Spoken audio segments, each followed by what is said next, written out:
What's up, skate fam? Welcome to D's Skates. Today's episode is directed to the newer skater, those of you who want to get into inline skating but don't know where to start. We'll cover everything from different boots to what wheel sizes might be best for you and more. The hobby of inline skating is one that has many challenges when it comes to first picking it up.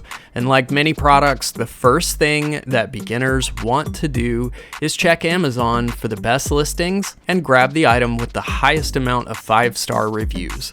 While that works out fine for some products, I can assure you it's certainly a bad idea to approach buying a pair of inline skates like this. First, let's get one thing out of the way. Amazon reviews are absolutely not sufficient advice to take when considering if a pair of skates is worth buying. All the people who have purchased these skates are beginners, and beginners are the least qualified to tell you whether a skate is good or not. I know it might sound a little harsh, but as someone who has decades of skating experience and loads of exposure to skating products across multiple skating industries, I can confidently say that beginners consistently give bad advice to other skaters and don't know how to determine the good products from the bad ones. Recently, I saw a video released by professional skater Ricardo Lino, where he purchased the most sold pair of inline skates on Amazon, the Roller Derby VTEC 500, which retails on Amazon for less than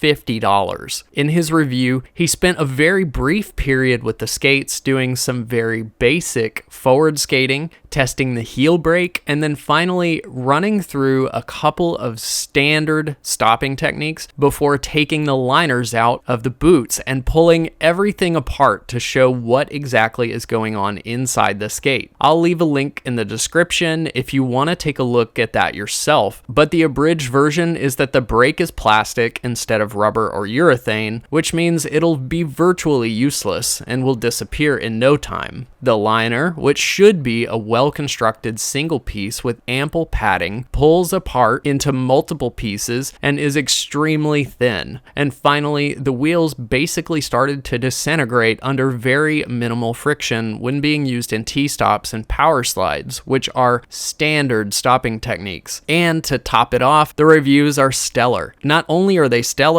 but there are even some that essentially make excuses for the reviews that complain about the poor quality of the wheels. I can't tell you how many times I've seen beginners review products like this and even make the claim that the skate is suitable for beginners and advanced skaters alike, as if someone who is new to a hobby is in any way qualified to say what is suitable to someone who's highly advanced in it. This isn't the first time I've seen cheap skates like this fail on such a level. The Impala roller skate company first launched their quad skate marketing campaign a few short years prior to the 2020 pandemic, and when the lockdown hit, quad roller and inline skates were flying off the shelves, with major brands unprepared for the certain influx in sales and unable to keep up with demand. The Impala Skate Company, making a very affordable skate, skyrocketed in popularity. At that time, I remember seeing a ridiculous amount of Reddit and Facebook discussions about the failures these skates suffered, including one in particular where a beginner skater's boot quarter tore away from the sole, resulting in a harsh fall that broke both of her arms. And it didn't take long before Impala was making inline skates as well. At $100 a pair with the pleasing aesthetic designs, these things sold like crazy. And while I have to acknowledge they did a significantly better job at making their inline skates suffer far fewer failures, even landing a spot in the Barbie movie, they are still not a skate that I would recommend to anyone. As a lifelong skater, my advice to anyone looking to get into inline skating is your experience in the beginning will likely decide whether you continue to skate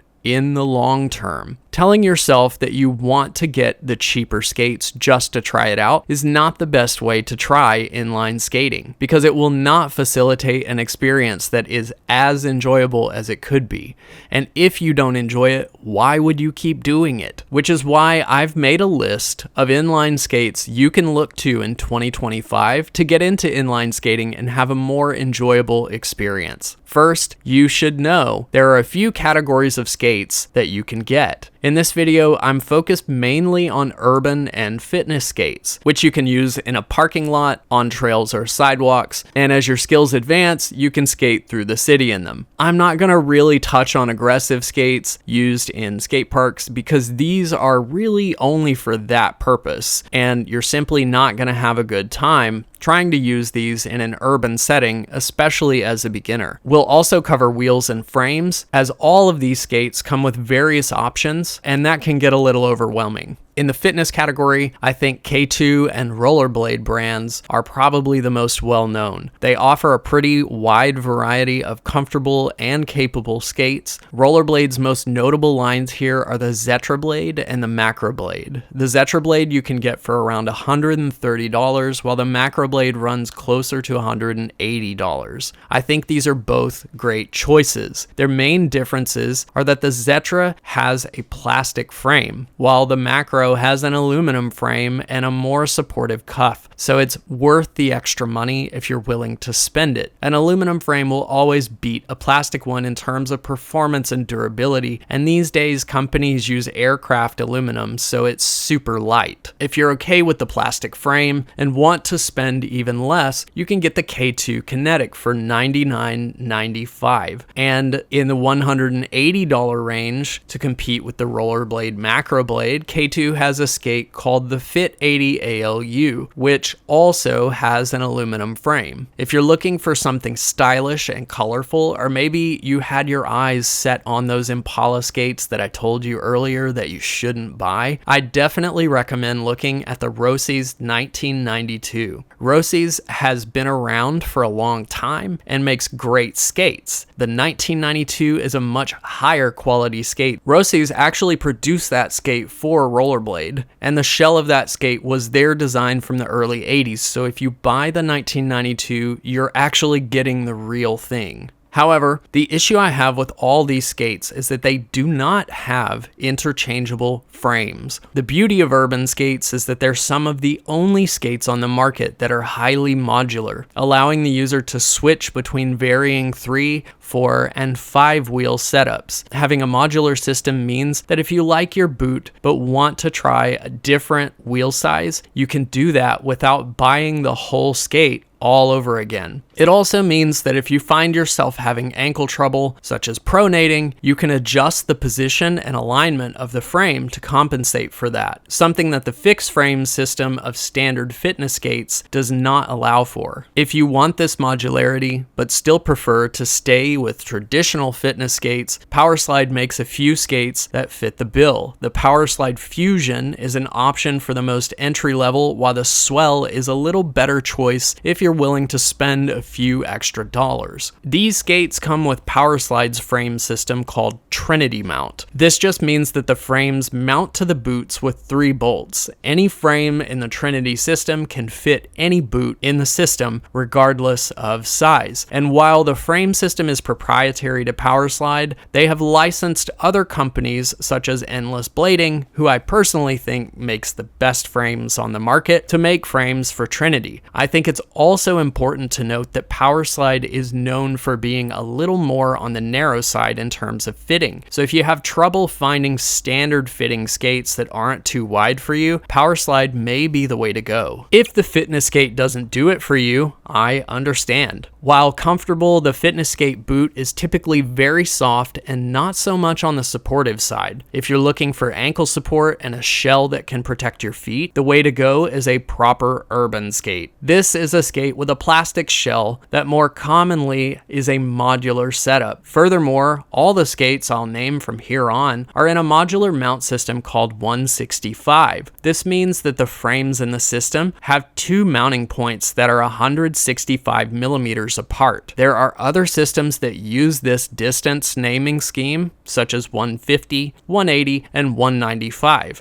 but 165 is the most universal, especially in urban skating. So I'm gonna focus on skates in that 165 range. Again, Rollerblade just makes a great skate for the money. I think Rollerblade really provides the best value in terms of what you get for price, but there are many options from other great brands in this category. The beginner skate that's most affordable from Rollerblade is called the RB Cruiser. Then we have the Rollerblade Lightning, and if you want to spend even more and get a more advanced skate, the Twister models are great options. The Lightning is something I would personally use, even being an advanced skater, so I think it's something to consider if you know you're going to want a good skate that doesn't break the bank and won't need to be replaced anytime soon. And also, I like that Rollerblade makes a version of each model for women with different fitment. Again, K2 also has options here. The K2 Surge is their entry-level skate at roughly $200, admittedly a bit higher than Rollerblade's entry RB model. Flying Eagle is a brand that's also been around for a while, and though I've never used their skates personally, I've always heard good things about them. They've got a few options that are in the $150 range, so maybe worth looking into if you just think that they look cool. And back to Powerslide, we want to be a little careful here with certain models. Their lower entry-level urban skates, the Zoom model, comes with a riveted frame setup, meaning the frames are fixed to the boots rather than a modular system like their Trinity mount I mentioned earlier. So I would stay away from the Zoom. For similar pricing, you can get any of the previously mentioned models, or if you want to look at modular Powerslide options, the Storm models are their 165 model. The next is the most popular in this urban category from Powerslide and is made in their Trinity system, but like the Rollerblade Twister, these two models are priced a little higher. So if you're looking to stay in that beginner range of spending less than $200 on your skate, I would steer clear of Powerslide because in terms of what you get from other brands, the Powerslide Zoom just can't compete with what others are offering in this price range. And the last brand on the list, we have FR Skates, which admittedly is closer to $200 for their entry-level skates, but for people with feet that are pretty wide, FR is definitely going to be the better option than most of these other brands. In my experience, FR Skates have more room in the toe box than others. The base model that FR offers is the FRX, which comes in around $190. It's a well-made skate, but the issue I have with it is that the 45-degree strap near the ankle is a hand-pull Velcro strap, and it can be tough to get leverage and tighten the skate. So I think spending the extra $30 to go one level up and get the FR3 will be the move. The FR3 has this ratchet 45-degree strap instead, which is going to be much better for getting your heel locked into the boot nice and snug. Also, with the FR3 model, you'll get a 7-hole mount system, so there's a lot of choice here in terms of frame positioning, and also you can venture out from the 165 mount into some of the other lesser used distance measuring mounts like the 150 and 195. And FR Skates just makes a quality skate in general. In the urban category, my personal picks are going to be the options from Rollerblade for those who have a more standard width foot, and FR Skates from those who have a wider foot. And finally, I want to talk about wheels and what is the best for beginners. In short, I personally recommend that beginners start with a standard 4-wheel setup. Typically, 4x80mm is going to be the most common, and if you have smaller feet, you might look for something in 4x76mm. Larger feet, you can look at 4x84mm or 4x90mm. And while I do see beginners on tri-skates, meaning a skate with 3 large wheels, I strongly disagree with recommending this sort of setup for someone who is new to inline skating. Beginners should take time to build the strength in their ankles and learn to control their inside and outside edges before graduating to larger wheels. So when looking at these skates, I think it's best for someone new to skating to stick to the more stable 4-wheeled options. As far as sizing goes, it's widely known among inline skaters that the brands of the industry do not do the best job at sharing width information of their skates, which is why at various points I mention that some brands are generally narrow or others are wide, but that is a gross generalization and not an exact model. To know if a skate fits you correctly, you need to try it on first. If you don't have an inline skate shop near you, I highly recommend using an online shop that allows you to return your skates at no cost if they don't fit. In the US, Inline Warehouse is a good option for this, and if you can find any of these skates being sold on Amazon by major inline retailers, that can also work. But what I don't recommend is going with whatever $50 skate is rated the highest. This strategy will almost always result in disappointment. If you must buy from Amazon, I'll leave a few Amazon affiliate links in the description that you can check out and order from there. And I hope you found some value from this video. If you did, please give it a thumbs up so it can help more people. If you like inline skating content and are looking to learn more about skates in general and get better at skating, I have plenty of video reviews and tutorials, so please consider subscribing to D's Skates. Thanks for hearing what I have to say on this topic today, and I will see you the next time I lace up.